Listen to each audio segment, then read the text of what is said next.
नमस्कार बच्चों। उम्मीद करता हूँ आप सभी बहुत अच्छे होंगे। और सबसे पहले आप सभी को शिक्षक दिवस की ढेर सारी शुभकामनाएं। मैं विजय कुमार साहू आप सभी का स्वागत करता हूँ एग्जाम की क्लब में।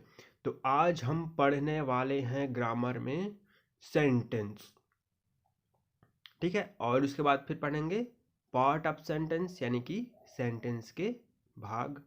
और उसके बाद हम पढ़ेंगे काइंड्स ऑफ सेंटेंस। अगर ये वीडियो ज़्यादा बड़ा हुआ तो मैं काइंड्स ऑफ सेंटेंस को इसके दूसरे पार्ट के रूप में अपलोड करूँगा, ठीक है। तो चलिए चलते हैं फिर सेंटेंस की ओर। देखिए सेंटेंस क्या होता है, ठीक है। A combination of words that make complete sense is called a sentence, है ना। Combination of word, combination means क्या होता है, अरेंज करना, है ना। तो वर्ड्स को हमें ऐसे अरेंज करना है जिससे क्या हो सके, कंप्लीट सेंस, है ना। उससे क्या मिल सके, हमें एक कंप्लीट सेंस मिल सके, है ना। एक तो कॉम्बिनेशन, यहाँ पे देखिए दो चीज़ें बहुत महत्वपूर्ण है। कॉम्बिनेशन यानी कि अरेंज करेंगे, जमाएंगे, शब्दों को ऐसे जमाना है जिससे उसका कंप्लीट सेंस निकले, ठीक है। तभी वो क्या कहलाएगा, सेंटेंस कहलाएगा, ठीक है। देखिए शब्दों का एक संयोजन जो पूर्ण अर्थ बनाता है उसे वाक्य कहते हैं, ठीक है। तो ये हो गया सेंटेंस का परिभाषा। अब हम देखते हैं कुछ examples. He write a letter, वह पत्र लिखता है। आई गो टू स्कूल, मैं स्कूल जाता हूँ। देखिए ये अंग्रेजी के हिसाब से सही तरीके से जमे हुए हैं। सबसे पहले क्या है, ये सब्जेक्ट है, फिर क्या है, ये वर्ब है, फिर उसके बाद ये क्या है, ऑब्जेक्ट है, ठीक है।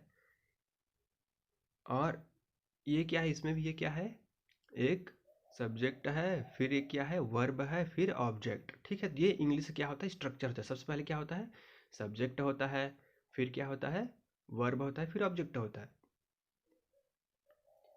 लेकिन जरा इसको देखिए, इसमें क्या लिखा है, गो टू आई स्कूल। इसका कोई अर्थ निकल रहा है क्या, क्या इस तरह से जमा हुआ है, नहीं जमा है ना। ये बिल्कुल उल्टा लग रहा है। जरा इसको देखते हैं, ही लेटर राइट इज, ठीक है। तो इसमें भी देखिए, अगर हम हिंदी के हिसाब से देखें तो ये ही राइट अ लेटर, ये बिल्कुल सही लिखा हुआ है, वह पत्र लिखता है, ठीक है। लेकिन अगर अंग्रेजी के हिसाब से देखा जाए तो कैसे होना चाहिए, इस तरह से होना चाहिए, ही राइट अ लेटर, है ना। इसलिए ये नीचे के दो रेड कलर वाले दोनों क्या है, ये लोग गलत है, ठीक है। आगे चलते हैं। अब हम पढ़ेंगे पार्ट ऑफ सेंटेंस। तो सब्जेक्ट पार्ट सेंटेंस के, अब हम पढ़ेंगे पार्ट ऑफ सेंटेंस। तो यहाँ पर देखिए सेंटेंस के दो पार्ट है। एक तो सब्जेक्ट और एक है प्रेडिकेट, ठीक है। देखिए सब्जेक्ट क्या होता है, सब्जेक्ट वो होता है जिसके बारे में वाक्य में बातें करते हैं हम, है ना। या फिर जो कार्य को करने वाला होता है उसे हम क्या कहते हैं, सब्जेक्ट कहते हैं, ठीक है। अब प्रेडिकेट क्या होता है, जिसमें बताया जाता है कि सब्जेक्ट क्या कर रहा है, या फिर सब्जेक्ट के बारे में जिसमें बताया जाता है वो क्या कहलाता है, प्रेडिकेट कहलाता है, ठीक है।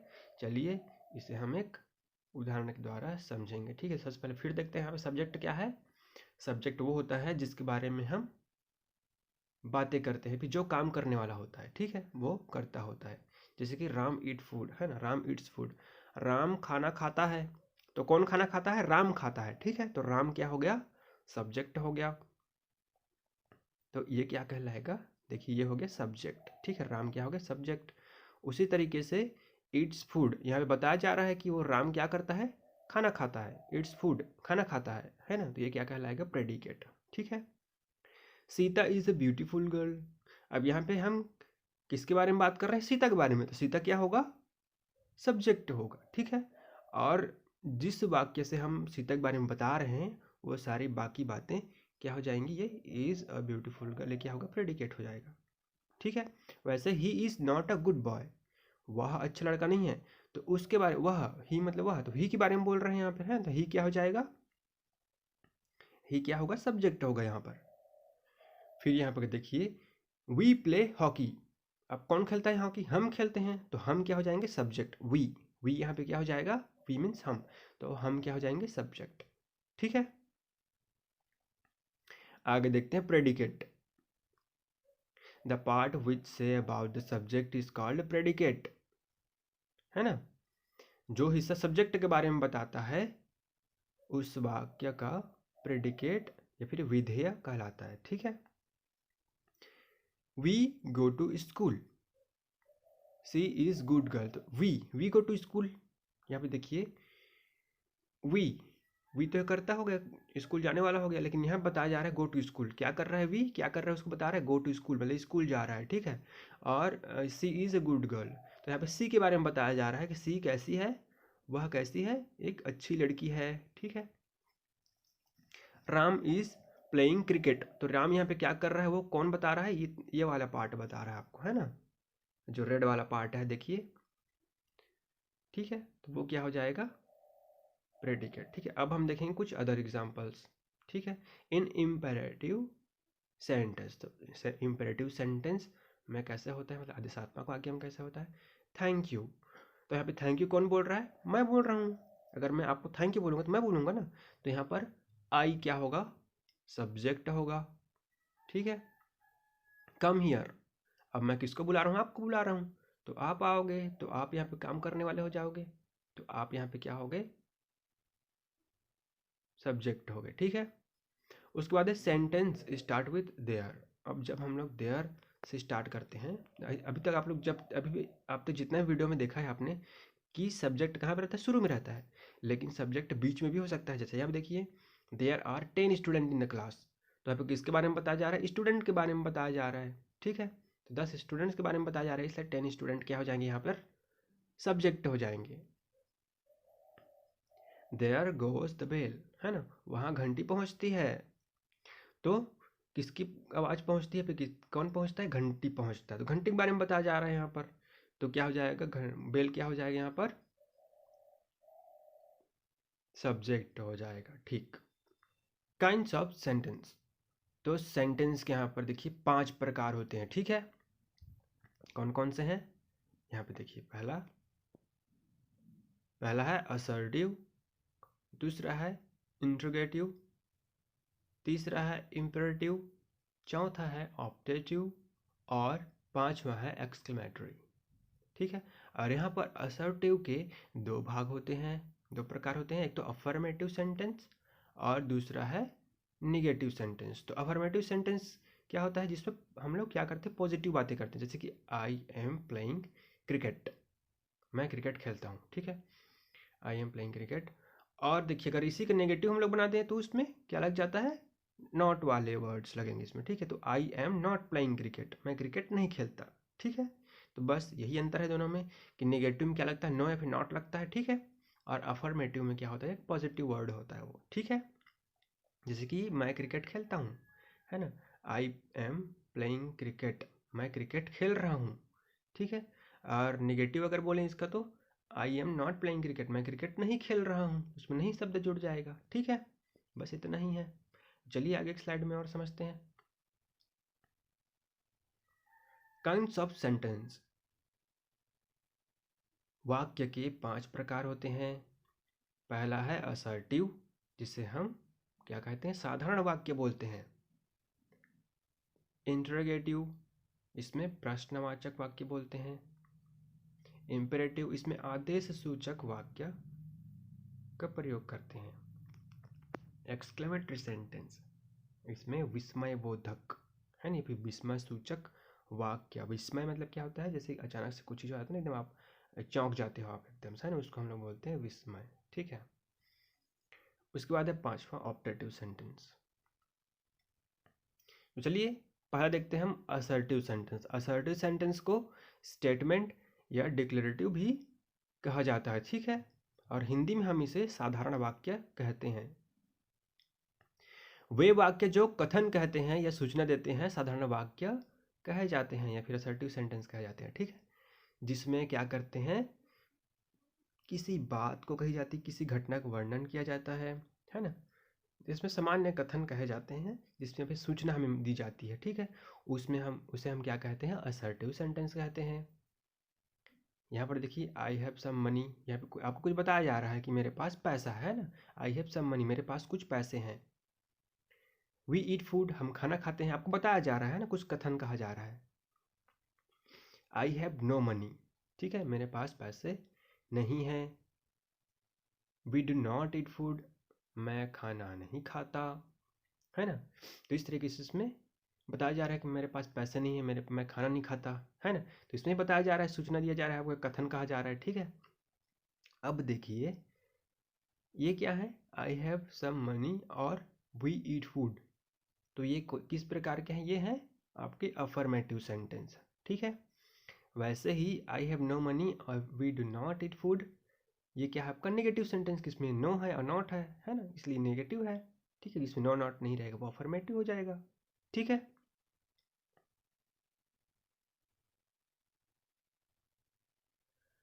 अब देखते हैं इंट्रोगेटिव सेंटेंस, ठीक है। इंट्रोगेटिव सेंटेंस क्या होता है, वे वाक्य जो प्रश्न करते हैं, ठीक है, जिसमें हम लोग प्रश्न पूछते हैं, है ना, वो क्या कहलाता है, इंट्रोगेटिव सेंटेंस कहलाता है। जैसे यहाँ पे देखते हैं, do you read any newspaper, क्या तुम न्यूज़पेपर पढ़ते हो, कोई न्यूज़पेपर पढ़ते हो क्या आप, ऐसे पूछा जा रहा है ना।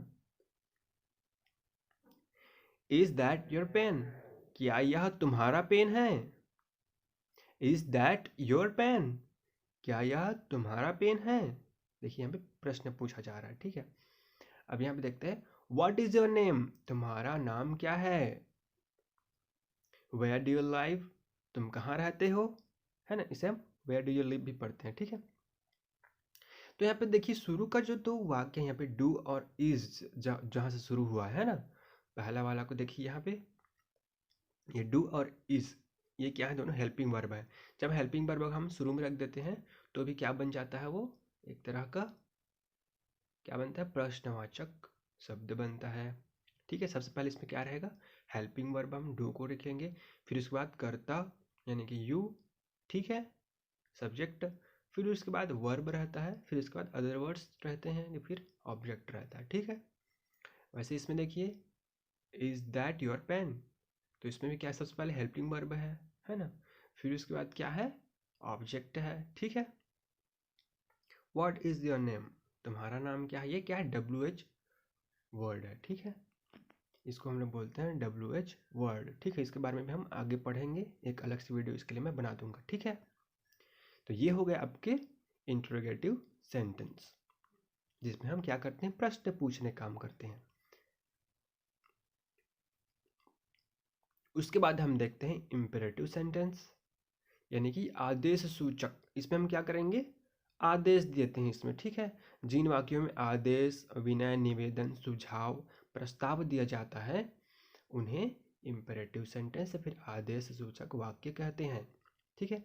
देखिए जब भी हम क्या करते हैं, किसी को आदेश देंगे कि तुम वहाँ जाओ, ये करो, ऐसे करो, है ना, या फिर किसी से निवेदन या फिर विनय करते हैं कि कृपा करके मुझे छुट्टी दे दीजिए, है ना। आप लोग एप्लीकेशन लिखते हो ना, संविधान निवेदन है कि मेरा तबीयत खराब हो गया सर, मुझे छुट्टी दीजिए, है ना। या फिर किसी को सुझाव देते हैं कि तुम्हें ये करना चाहिए या फिर तुम्हें वो करना चाहिए, है ना।